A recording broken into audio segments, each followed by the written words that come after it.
ঘর জুড়ে ছোটাছুটি করা 7 বছরের কানিজ ডেঙ্গু আক্রান্ত, গভীর রাতে তীব্র জ্বর, তারপর থেকেই ভর্তি শিশু হাসপাতালে। কানিজের মতো এমন অনেক শিশু এখন জীবন মৃত্যুর মরণ লড়াইয়ে। জানুয়ারি থেকে সেপ্টেম্বর পর্যন্ত আক্রান্ত 42,000-এর 32% শিশু, মৃত্যুর সংখ্যা 35। তাই প্রাথমিক উপসর্গ দেখলেই দেওয়া হচ্ছে চিকিৎসকের কাছে নেওয়ার পরামর্শ। খাওয়া শেষ হয়েছে, আমি হাত ধুতে গেছি, আর আইসা দেখি চোখ মুখ উল্টাই গেছে আর ঠোঁট নীল হয়ে গেছে।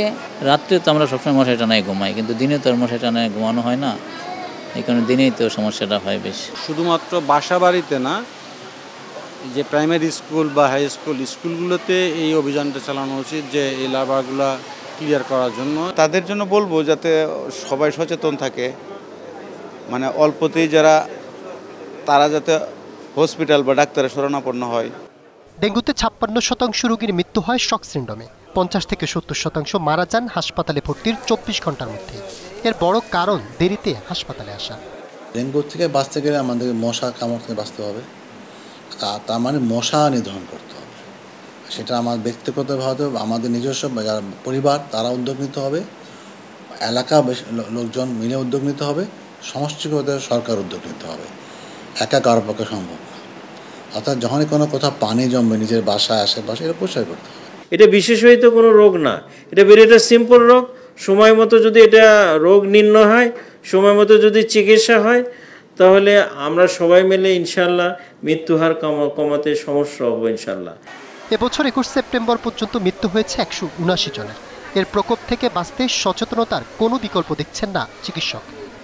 এবছর যে 179 জন মৃত্যু হয়েছে, আমরা মৃত্যুগুলো অ্যানালাইসিস করে দেখেছি যে অর্ধেকের বেশি ভর্তি হওয়ার প্রথম দিনের মধ্যেই মারা যাচ্ছে, এবং 2/3 মোটামুটি দ্বিতীয় দিনের মধ্যে মারা যাচ্ছে।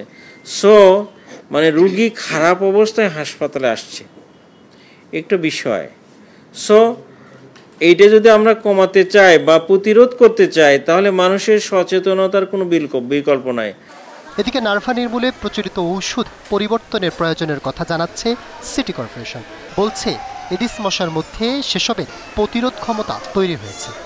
যতবারই আমরা যে ওষুধই আনি না, যে ওষুধ সাপ্লাই নেওয়ার পরে সবগুলো আমরা টেস্ট করি। শুধু আমরা নিজেরা টেস্ট করি না, আমরা ফিল্ড টেস্ট করি, পিপিডব্লিউ থেকে এসে কেমিক্যাল টেস্ট করে, আর ফিজিক্যাল টেস্ট করে হচ্ছে আইরিসিআর থেকে। এই 3টা রিপোর্টকে আমরা একসাথে করি। যদি সিগনিফিক্যান্ট হয় তখনই ওষুধটা ব্যবহার করি, না আসলে ব্যবহার করি না। এই অবস্থায় বাসায় শিশু থাকলে ডেঙ্গু প্রতিরোধের তাদের প্রতি বাড়তি মনোযোগ দেওয়ার পরামর্শ দিচ্ছেন চিকিৎসকরা। শাহাদাত হোসাইন, স্টার নিউজ, ঢাকা।